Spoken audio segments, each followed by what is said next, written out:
Hey, welcome to the Explainer. Today we're digging into the very ground beneath our feet. I mean the actual shape of it, the landforms. You know, the mountains, plateaus, and plains that have been the stage for pretty much all of human history. So yeah, let's get started. I want to start with something that really sets the tone. This ancient piece of wisdom, it just gets right to the heart of it, doesn't it? It reminds us of this deep, almost primal connection between us and the planet. And that's really what we're going to be exploring today. Okay, so that leads us to the big questions, right?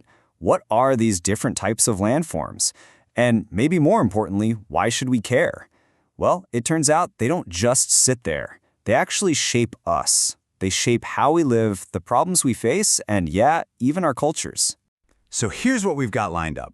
First, we'll cover the basics. Then, we're going to trek through the big three: mountains, plateaus, and plains.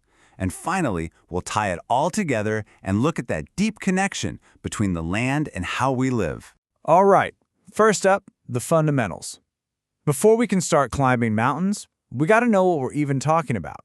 So, what exactly is a landform? Okay, the definition is pretty simple on the surface, but it's also kind of epic.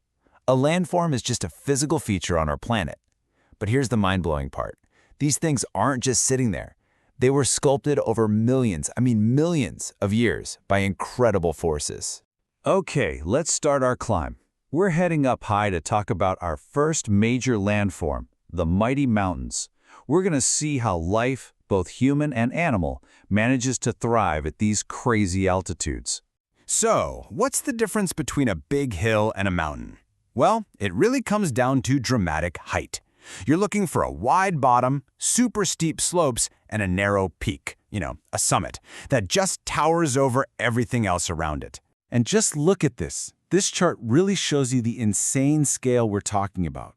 You've got the king, Mount Everest, scraping the sky at almost 9,000 meters. But then you see Aconcagua, the highest peak outside of Asia, and Anamudi in India. It just goes to show you, there's a huge range, even among the giants. You have to be incredibly resourceful to live this high up.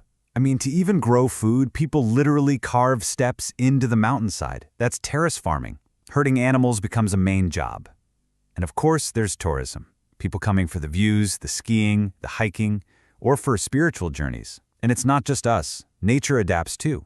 You find special trees like conifers and amazing animals like the super tough yak and the, very hard to spot snow leopard. But, it's not all beautiful scenery. Life in the mountains is tough, and it's dangerous. You've got the sudden, overwhelming force of an avalanche. Then there's the ever-present risk of a landslide, where the ground just gives way. And of course, flash floods, a massive rush of water out of nowhere. It's a constant battle against the raw power of nature. And yet, these exact same challenges seem to bring out something incredible in people. Just think about Bachendri Pal, the first Indian woman to reach the top of Everest. Or Arunima Sinha, who climbed it after losing the leg. It's just, wow. It proves that mountains aren't just rocks and ice. They're stages for showing just how resilient we can be. All right, let's come down from those dizzying heights. Our next stop is the plateaus. And these are fascinating because they're known as the planet's storehouses of riches. Pretty cool title, right? So what is a plateau? It's a really weird and cool landform. Imagine a mountain, and then just slice the top right off. It shoots up from the ground with steep sides, but the top is more or less flat. Tabletop mountain is the perfect way to picture it. And to give you an idea of just how massive these can be, check this out. 4,500 meters. That's not the peak. That's the average height of the Tibetan Plateau. It's so unbelievably high and huge, they call it the roof of the world. It's basically a giant plane floating in a sky. So why storehouses? This is where they get their nickname. Geologically, they're absolute treasure chests. They're packed with valuable minerals. We're talking huge mining operations for iron, coal, gold, even diamonds. It's a huge part of their importance to us. Okay, so we've been up high in the mountains and on the plateaus. Now let's come all the way down to the plains. These huge, flat expanses, they're more than just open space. For basically all of human history, these have been the places where civilizations were born and raised. So, a plain is pretty much what it sounds like.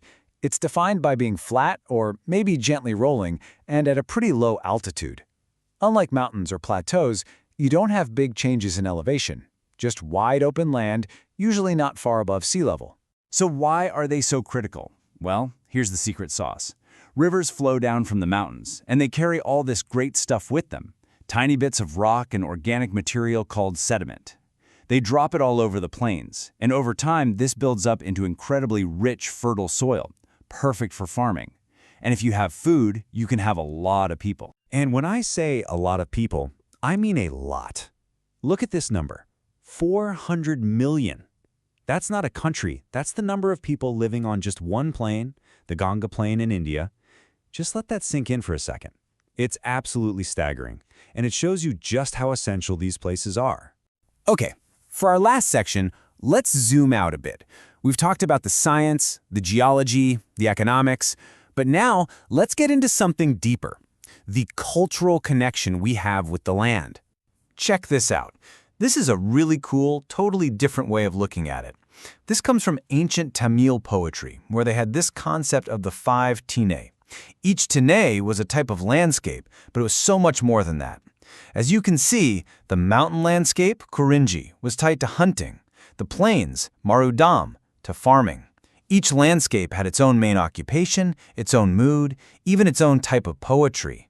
It's this incredible idea that the land you live on defines everything about you. It's part of who you are. So we've seen all the ways the land, the mountains, the plateaus, the plains has shaped our lives, our history, our stories.